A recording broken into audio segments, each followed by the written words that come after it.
Hello my friends and welcome back to the channel. This is Thordernick and today we are taking a look at the Fury Warrior on the Battle for Azeroth beta. There have been a lot of changes to the spec over the last few builds and it's shaping up to be really fun to play for Battle for Azeroth. So let's start by taking a look through the spellbook, and just the basic playstyle of Fury hasn't changed all that much. Looking at Legion compared to Battle for Azeroth, you are still working to build up 85 rage or more depending on your talents to get a big old rampage, which will do a lot of damage and will trigger your enrage. Now your enrage has been changed in Battle for Azeroth. Instead of increasing your attack speed by 100% like it does on live in Legion, now it increases your damage done, which is, still your mastery, and increases your haste by 25% and movement speed by 10%. What it does not do, that some of you may have already noticed, is increase your damage taken.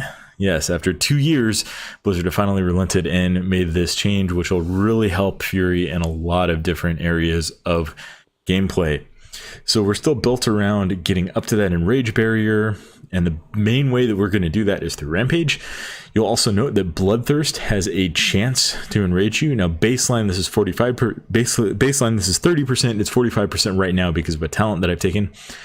But that means that Bloodthirst no longer has to crit, it just has a baseline chance to enrage you. This should help smooth out enrage uptime at lower gear levels, and if you just don't have a lot of crit on gear. Now, so the goal of Fury is to build up rage to get that big rampage. So what do we use to build rage? Every other ability that we use rotationally builds rage. Let's take a look at the abilities that we've got. Bloodthirst generates 8 rage. This is how it's always been. Generates rage, has a chance to proc enrage.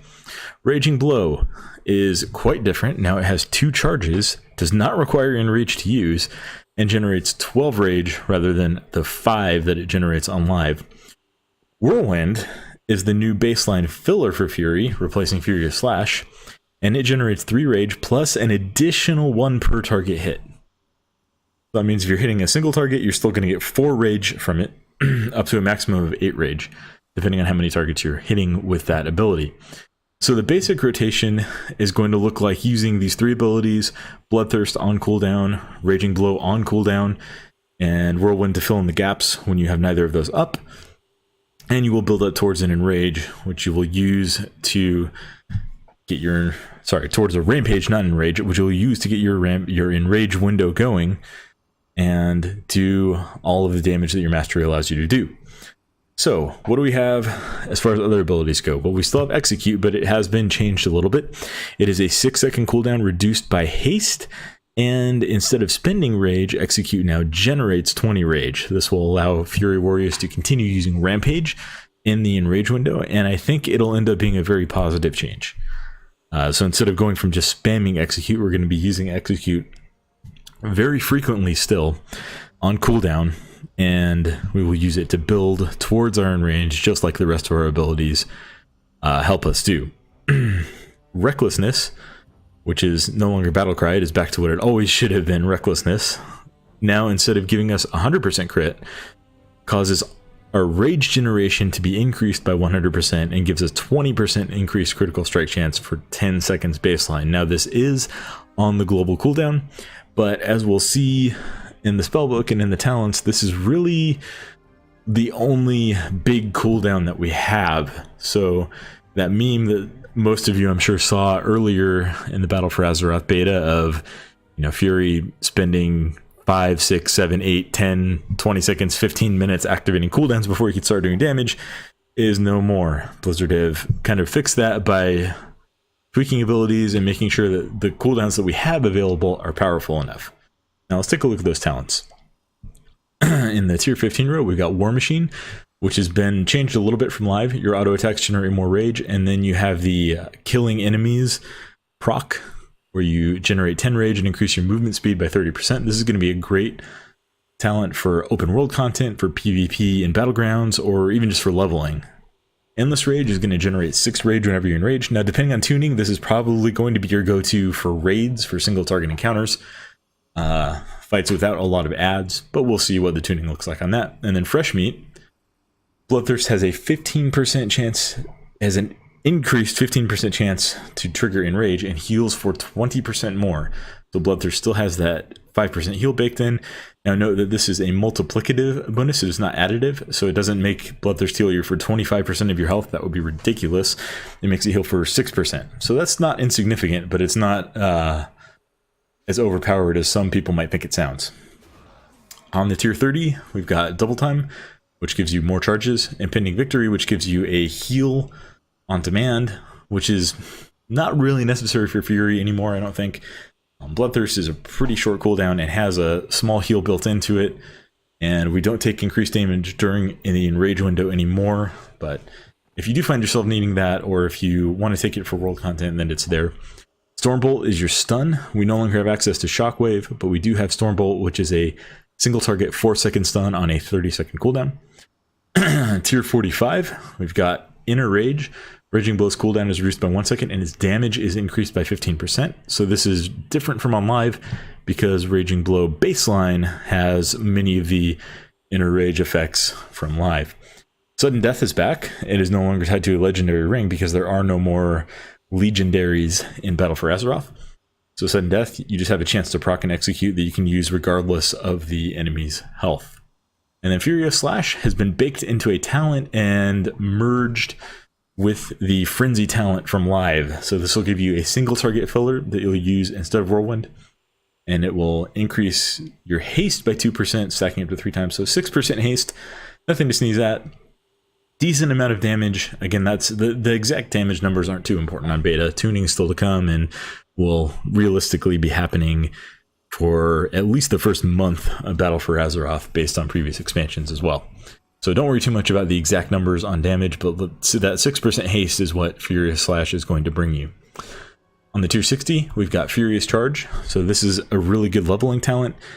Charge increases the healing from your next Bloodthirst by 250%. So you're going to get a nice heal every time you charge to a new target after killing something. This is going to have really good synergy, by the way, with War Machine and Double Time. So if you want a nice little battleground build or a nice leveling build or a world questing build when you're a little bit undergeared, having those 3 talents will give you lots of charges, which will also give you bigger heals. You'll be able to charge the targets between after killing one, moving on to the next quest target, or whatever you're going to be doing there. Then we have Bounding Stride, which reduces the cooldown on Heroic Leap by 15 seconds. I believe this is exactly the same as it is on live, so we don't need to spend time talking about that. War Paint on live reduces the increased damage you take during Enrage. In BFA, it reduces the damage you take while enraged. So it takes Enrage and flips it from being this thing on live where you take more damage and actually gives you a survivability increase while you're enraged in beta and in Battle for Azeroth so far, which is really cool. Tier 75, we've got Carnage. Rampage costs 10 less rage and deals 10% increased damage. You get more rampages, you get more enrage, and rampage hits just a little bit harder, which is pretty cool. Massacre, execute is now usable on targets below 35% health. And then Frothing Berserker, similar to how the playstyle is on live. Rampage now costs 95 rage, so you don't have to completely cap on your rage like you do with this talent on live. Rampage costs 95 rage and increases your damage done by 10% and haste by 10% for 6 seconds. Now that's 10% in addition to the 25% haste that you're getting from being enraged. That's a lot of haste. That's more than a Bloodlust, more than a Heroism when you are enraged. That's pretty cool. On top of all of the extra damage that you're going to be dealing. On tier 90, we have Meat Cleaver, where one has a 10% chance to enrage you. So this is just adding another way to proc enrage in the spec and generates an additional 1 rage per target hit, up to 3 additional rage. So this will, if we take this talent, you still have that total rage cap of 8, but baseline, you're going to be getting 5 rage from it. Dragon's Roar, a little bit different. It's kind of merged with Odin's Fury. So instead of increasing damage that you deal for its duration, it just does a nice big chunk of damage to all enemies, and it works as an AoE snare. And then Bladestorm, which has been changed a good bit from on live, instead of being this awkward 6-second channel when you have a 4.5 second enrage window, it's been tooled down to the point where it is You can fit the entirety of Bladestorm into one enrage window. So that's a really positive change that a lot of Fury Warriors have been asking for a very long time. And in addition to that, it generates 20 rage over the duration. So again, this is just playing into that theme of everything that you're doing when you're not enraged, when you haven't hit rampage, is building towards that next rampage. So you are either spending your rage to proc enrage, or you are building towards it with every single button that you press. Tier 100, we've got Reckless Abandon, which is Recklessness generates 100 rage and lasts 3 seconds longer. Very similar to the talent on live. You're going to get a Recklessness directly into a rampage. Little less valuable, I think, now that you can't macro rampage into Recklessness, but we'll see how that ends up playing out.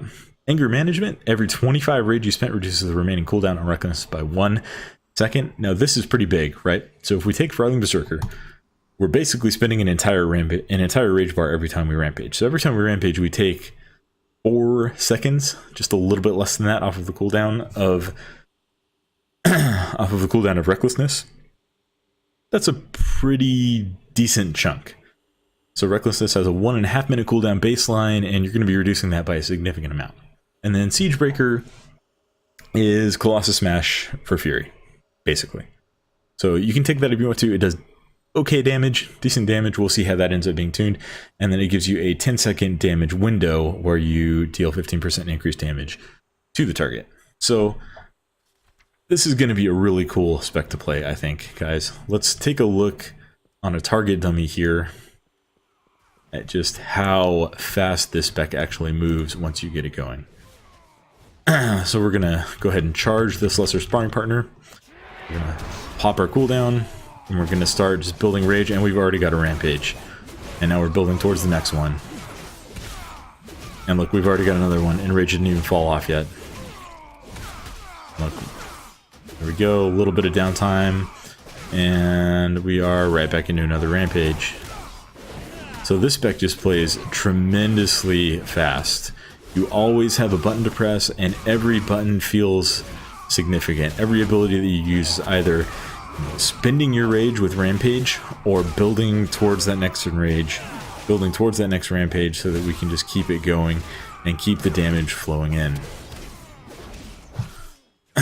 So yeah, hope you guys like this video. I am looking forward to the changes that have been made to Fury for Battle for Azeroth. You know, at first it wasn't looking so great, but now it is looking pretty solid and looks like a pretty good contender for a main spec. Thanks guys, thanks everyone for watching this video, and if you liked it, be sure to subscribe to the channel and like the video. We're going to be putting out some more class reviews, just really brief videos going over what the different classes are looking like in BFA on the beta, and yeah, partly doing that so that I can help myself choose what character I want to play, what character I want to main, and partly doing that just for the community to get more information out there. So we'll see you in that next video, guys. Thanks. Bye-bye.